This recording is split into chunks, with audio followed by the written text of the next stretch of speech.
په تېرې جمعې کې مونږ ویلي چې د مسبب او د حکم ترتب په سبب باندې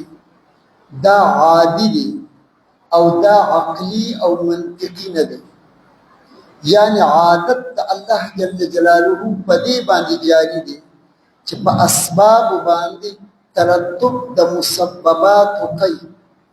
لیکن کله خلاف عادت اسباب وی خو په هغې باندې ترتب د مسبب او د حکم نه کوي. لکه مثالونه هم ذکر کړي. ابراهیم علیه السلام د خپل بچي په مرۍ باندې چړه کېښوده، لیکن کټ کول او ذبحه کول یې ونه کړل. دغه رنګې موسی علیه السلام دریای قلزم ته ننوت، لیکن د سمندر او د دریاب د عادت مطابق هغې وی نه وړل، او چې کله فرعون پې ورغی د عادت مطابق هغوی یې وی وړل. دغه رنګې نور د دنیا داسې په شریعت کې د وحی په ذریعې باندې داسې امور موجود دي چې اسباب شته دی، لیکن په هغې باندې ترتب د مسبب نه کېږي. دغه رنګې ترتب د جزا په شرط باندې یا ترتب د جزا په اعمالو باندې دا هم عادي ده او دا عقلی او منطقي نه ده. دا چې کوم آیاتونه ما ذکر کړل په دې کې الله جل جلاله درې اعمال هغې سبب د جنت ګرځولې او درې عملونه هغې سبب د جهنم ګرځولې دي. اوس په دې کې اولا الله جل جلاله د دې جزا د اعمالو د ذکر کولو دپاره درې شرطونه ذکر کړي دي چې واللیل اذا یغشا والنهار اذا تجلى وما خلق الذکر والانثى نو ان سعیکم لشتى. بیا د دې سعی او د اعمالو د مختلف کېدو دپاره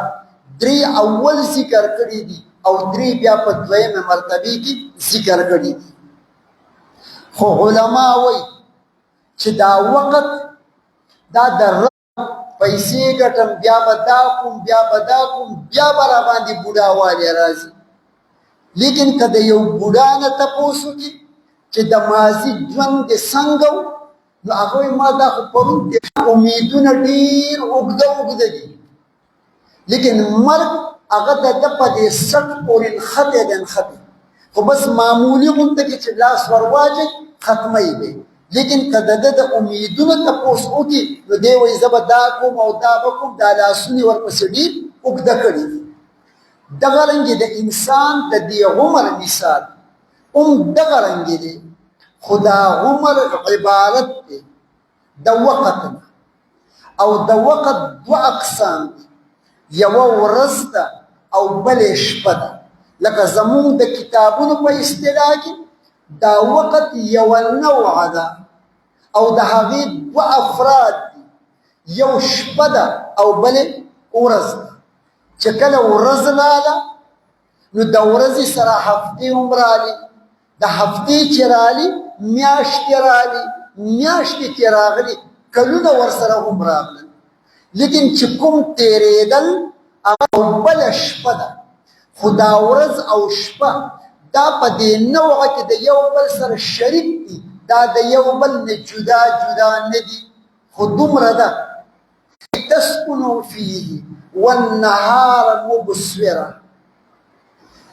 چې د الله جل جلاله په خپل فضل او په اکرام باندې د شپې عملونه هغې د اطمینان او د سکون د ځان دپاره تلاش. دغه وجه ده چې کله شپه خدای پاک د آرام دپاره پیدا کړې ده، نو د شپې د یوې ګنټې آرام، د نیمې ګنټې آرام دا د ورځې د آرام د 15 او د شپږو ګنټو نه هم ډېر آرام دی. او چې کله ورځ خدای پاک ورباندې رڼا شي، د شپې تیاره شروع وه اچانک د سحر د رڼا سره مقابله راغله،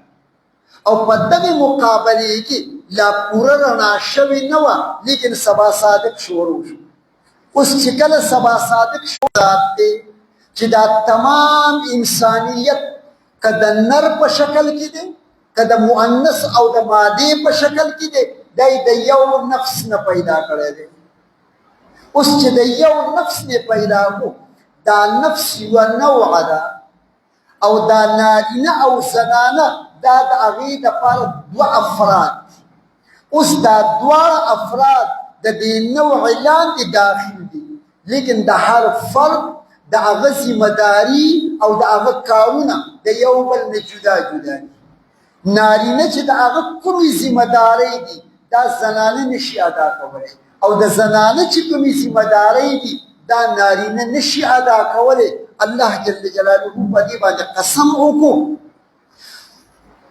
چې وما خلق الذکر والانثى زما د قسم وي په هغه ذات باندې خلق الذکر والانثى چې پیدا کړی دی د نر او ښځې نه د یو نفس نه. اوس دا درې قسمونه چې شپه او ورځ لاندې د وقت نه داخل او نارینه او زنانه لاندې د نفس نه داخل دي په دې دریو باندې قسم ولې کړی د دغې مسئلې د یقیني کولو دپاره چې ان سعیکم لشتى. وقت نشته که نه ما به تاسو ته ویلي وی چې خدای دا قسمونه اخر کوي څه شي نه په خدای خو زمونږ اعتماد شته که نشته چې اعتماد دې په چا وي نو هغه تا ته د خپلې خبرې دپاره قسمونه څه دي نه کوي. لکه په پښتو کې دا رواج دی چې کله یو مشر انسان تا ته خبره کوي نو ورته وایي چې والله په بالله او په تالله دا خو ورته چې مشر د خدای دپاره قسمونه راته څه دي مه کوه زما په تا اعتماد دی زمونږ په خدای اعتماد دی لیکن بیا هم قسم کوي وایي کیدای شي که چېرته د دې انسانانو څه شک او شبه وي نو راشه د مخکې نه ورته څه وکړه قسمونه وکړه نو ویې فرمایل چې ان سعیکم لشتى یقینا ستاسو اعمال چې دي لشتى دا جدا جدا دي. څنګه جدا جدا دي؟ د ورځې اعمال جدا وو د شپې اعمال جدا وو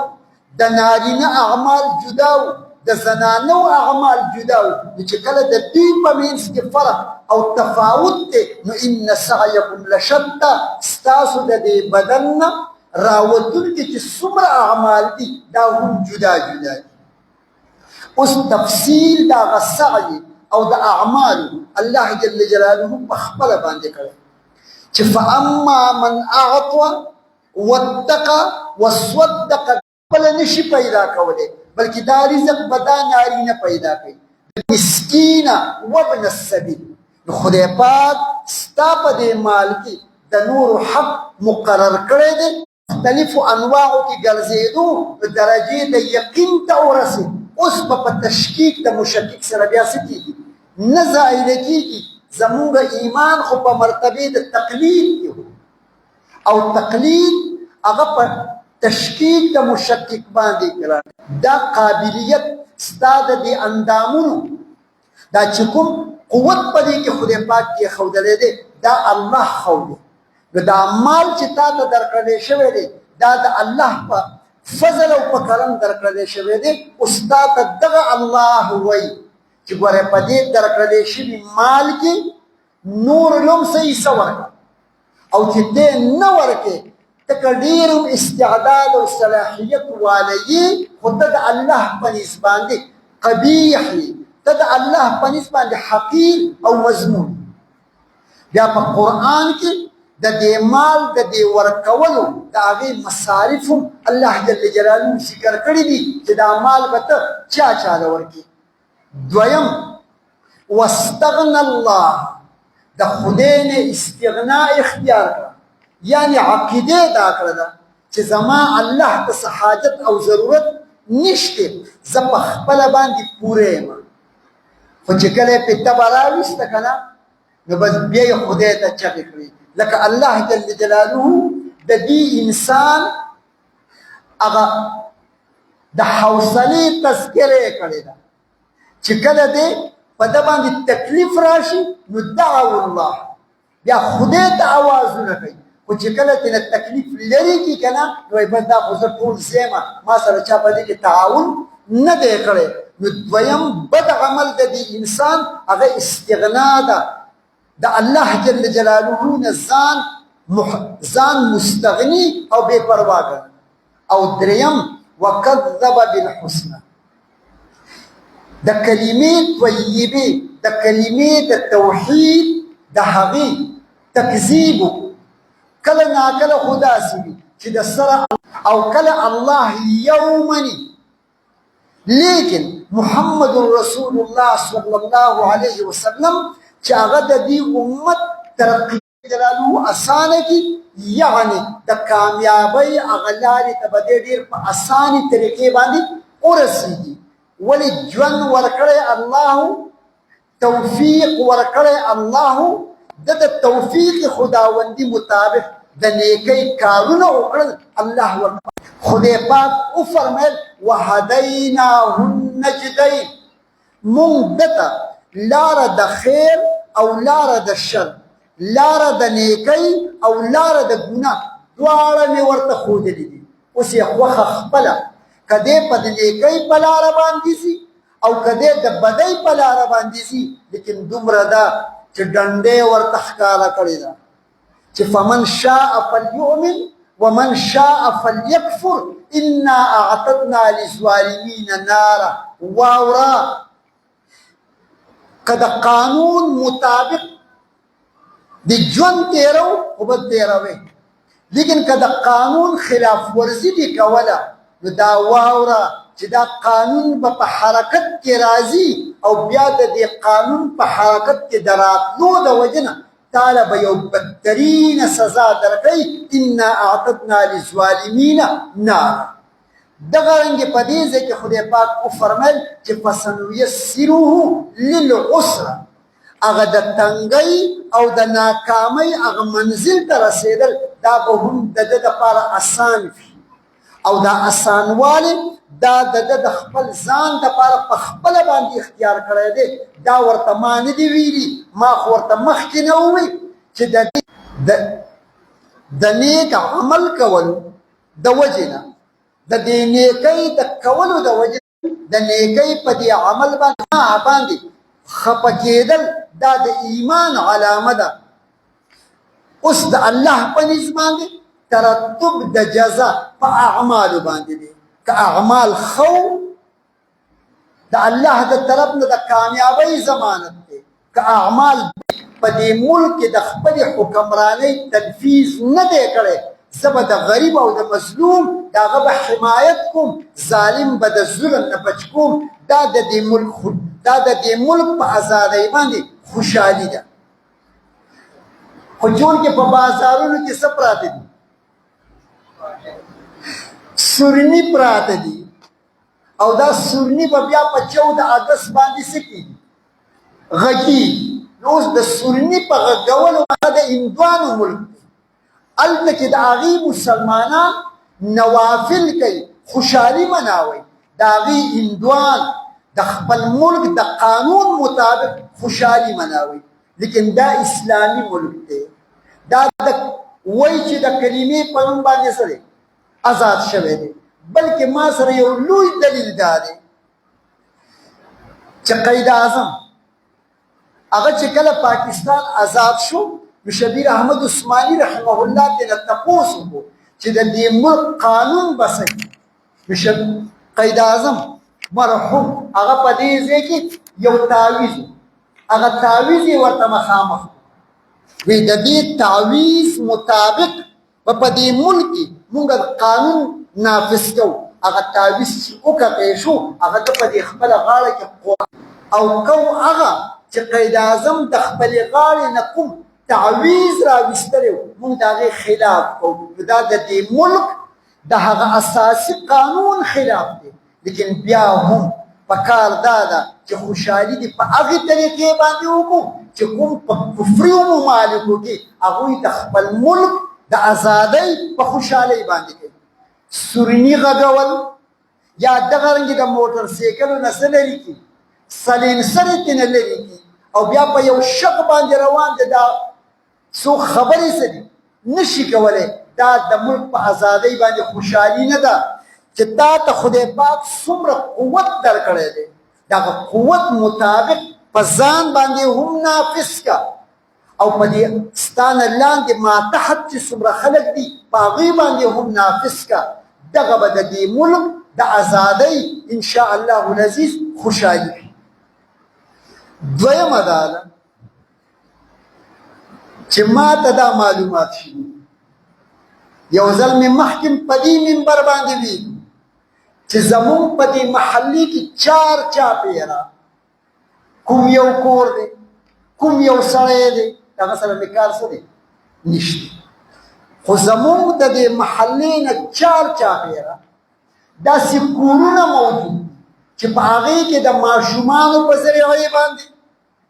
په هغوی کې د زنانو په ذریعې باندې په هغوی کې د خپل بیټک د دروازې د لاندې په ذریعې باندې د منشیاتو د چرسو د آیس او پوډر جدا دي که دا یو شي دا جدا دي چرس دي آیس دي پوډر دي د هغې مکمل کاروبار دي مرګرو که ته د دې چرسو او د دې آیسو او د پوډرو په ذریعې باندې د دې نوجوانانو دا ژوند تباه کړي نو ستا ژوند ته به کومه خوشحالي میلو شي د بل د ځوانۍ د تباه کولو لپاره د ځان د پیسې د ګټلو لپاره په دې نوجوانانو باندې رحم وکړه په سکولونو په کالجونو کې تقریبا 80 یا 90% بلکې د دې نه زیات نوجوانان لکان او نوجوانان جنکۍ په مختلفو نشو کې مبتلا دي او دا صرف د دې دپاره کوي چې ما ته پیسه پیدا وشي د بل د ژوند څه شی شي تباه شي طالب هم خدای پاک د امن د سکون او د خوشحالۍ ژوند درنه کړي او که ته نه ستا اولاد به الله جل جلاله په دې لعنت کې مبتلا کوي بیا به ته د خدای په حضور کې نه د خپلو جواب کولی شي او نه به د پردو جواب کولی شي لیکن د دې سره سره ښکلي دینداره بېدینه نه ویم ښه څه ویم دینداره د دین په جامې کې خلکو ته خفیه ترغیب د دې ورکړي چې ماله پیسې راکړه او زه به تاله په میاشت کې دومره ګټه درکړو کاروبار دې څه دی وایي په بهر ملک کې زما یو ملګری دی د ګاډو کاروبار دی په بهر ملک کې زما یو ملګری دی د کجورو کاروبار دی په بهر ملک یا په دې ملک کې زما داسې ملګري دي چې هغوی یو کاروبار کوي ته ماله پیسې راکړه او زه به تاله نقد چقد په یکم یا په 3 تاریخ باندې 25,000 روپۍ درکوم 30,000 به درکوم 35,000 به درکوم ما ته خو کاروبار وښیه خو ای دینداره ملګريه دینداره ویم بېدینه نه ویم بېدینه خو هسې بېدینه دي په دیندارو خلک غلطېږي په بېدینو هسې څوک څه کېږي نه غلطېږي ای دینداره ملګريه مونږ خو چې کله د معاملاتو مالیو په شکل او په صورت کې کوم مسائل وي نو په هغه مسایلو کې شرط دا و خو به درته معلوم وي چې زه ستا نه یو شی اخلم سبا به ستا قدرت او طاقت په دې باندې چې زما هغه شی ماله څه کوه راکړه او ستا قدرت به په دې باندې چې مال هغه خپل شی زما د پیسو په مقدار کې څه کړي راکړي لیکن نه کې چېرته تاوان څه کېږي نه راځي او کله ناکله خو د انسان دا شوق پیدا شي چې خدایه ما خو د پلانکي سره کاروبار شروع کړی دی خو زما چې دا کاروبار څه شی دی زه دې دا خپل کاروبار ووینم چې زما دې چې ما تاله 5 लाख روپۍ درکړي ما تاله 10 लाख روپۍ درکړي ما تاله 3 लाख روپۍ درکړي تا زما په نوم باندې غوا راویستې ده میخه دې راویستې ده موټر سایکل دې راویستی دی هغه کوم دې بیا راکړه چې زه یې پورته خلک بوځم چې زما بچي دې هم خوشحاله شي چې زمونږ پلار خو دومره کاروبار څه کړی دی شروع کړی دی نو ملګرو زمونږ په دې محلو کې دینداره هلکان ګرځېږي د خلکو نه پیسې غونډوي او په دې دروغو په نوم باندې ترې نه غونډوي وایي راکړه زه به تاله سبا دومره پیسې څه کوم درکوم اوس په دې دیندار انسان باندې د دین په بنیاد باندې یقینا په د اعتماد وکړه، لیکن د دنیا په امور کې په اعتماد ځکه مه کوه چې کشتې خپله برخه اسماني نشته تاله به څه شی درکړي. او چې کاروبار کوي ما ته وښیه چې دومره ټاپیانې مې راوړي دي، دا ټاپیانې به خرڅوم او دا چپس به خرڅوم چې څومره ګټه وکړي، چې زما تاوان شوی ستا به پکې څه کېږي، تاوان کېږي. نو ملګرو په پښتو کې خلک وایي مار په بل په لاس مړ کوه، مار د بل سړي په لاس څه کوه مه وژنه. ولې سبا به زه تښتېدلی یم او که زه نه تښتم ما چې چاله ورکړي هغه به څه وي تښتېدلی به وي. ډېر زما داسې ملګري دي چې د یقین پې د سړي نه راتلو چې پیسې به ورسره او چې کله پې راله د یو دوو ملایانو په منځ کې راغلې ده، یو په هغه باندې د 4 میلیون روپو دعوه کړې ده، هغه بل پې د 7 میلیون روپو دعوه څه ده کړې ده، لیکن 40 لاک او څه شی. ولې د یو په دې بل اعتماد کړی، هغه معتمد علیه، هغه وایي ما سره زه شته دی نه تاله زه څه درکړم، او بیا ورته وایي چې ما خو تاله ستا د هغې نه ډېرې درکړي دي، ته ما له هغه واپس راکړه. او دغه رنګې نن شورو د لکي ډرا په نوم باندې یو جواري څه ده شورو ده، حالانکې په دې منبر مې ویلي دي چې د لکي ډرا دا نوم دا غلط نوم دی. ته چې د خپل کاروبار د هغې توسیع غواړي، دا چې څه ستا سره دي دا په خپل قیمت خرڅ که او ورته ووایه چې یو انعامي کوپن دله درکوم، سبا که چېرته په میاشت کې انشاءالله العزیز دا انعامي کوپن ستا راووت نو تا ته خو په خپل قیمت باندې شی میلاو شوی دی، دا شی به دې ملګرو ته په مفته کې میلاویږي، د چا نه به پکې پیسه نه وي، دا انعامي کوپن مقرر کړه. لیکن که ته وایې چې زه د حلالو کارو